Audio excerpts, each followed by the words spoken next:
Ahoj, jsem Kájí. Vítej v mém hedvábném světě.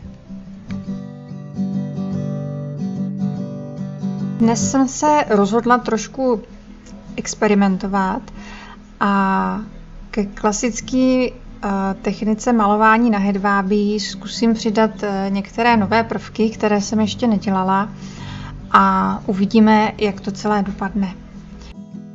Jde o šablonování, pak zkusím jakési vymezení tvaru pomocí lepicí pásky,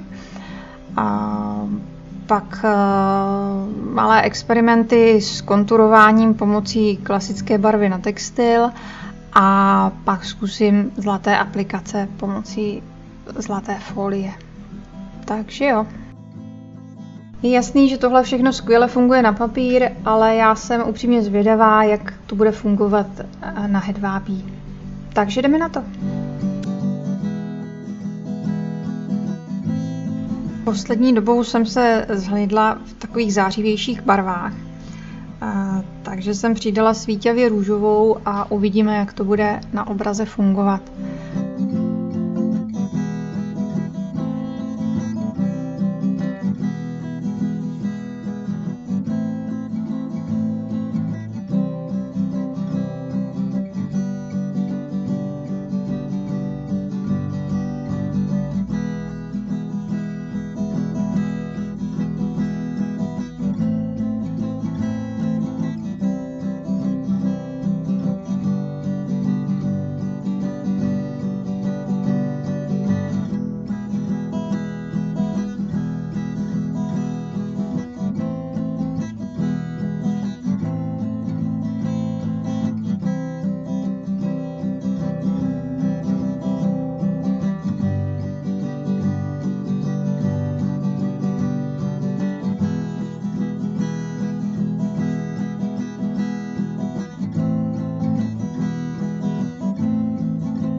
Jak jsem říkala, zkouším dneska nějaké nové metody, takže toto je šablonkování.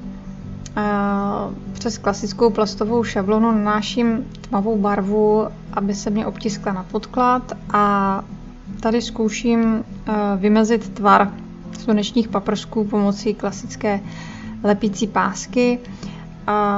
Tohle na papíře funguje úplně běžně a je to skvělý způsob, jak si ve výtvarné technice nějakým způsobem pomoct, ale na tom hedvábí je to trošičku specifikum, ještě jsem to neskoušela. Obecně pro takové přesné vymezení tvarů funguje, když místo klasických barev na hedvábí, které se vlastně vpíjí a rozpíjí, použijete normální barvy na textil. Ty barvy jsou potom takové tuší a nenasákavé a lépe drží v nějakém definovaném tvaru.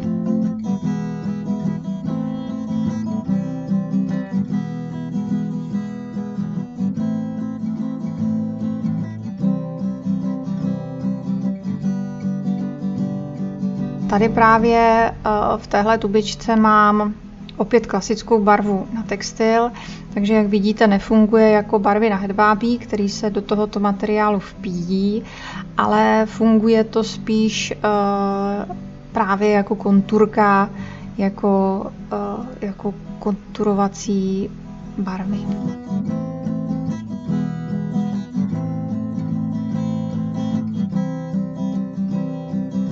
No a experiment číslo 4. Zkusím na to hedvábí nalepit pár jakože zlatých proužků nebo zlatých folií. Takže teď nanáším lepidlo na textil v takových proužcích a na to potom budu přikládat ty zlaté folie.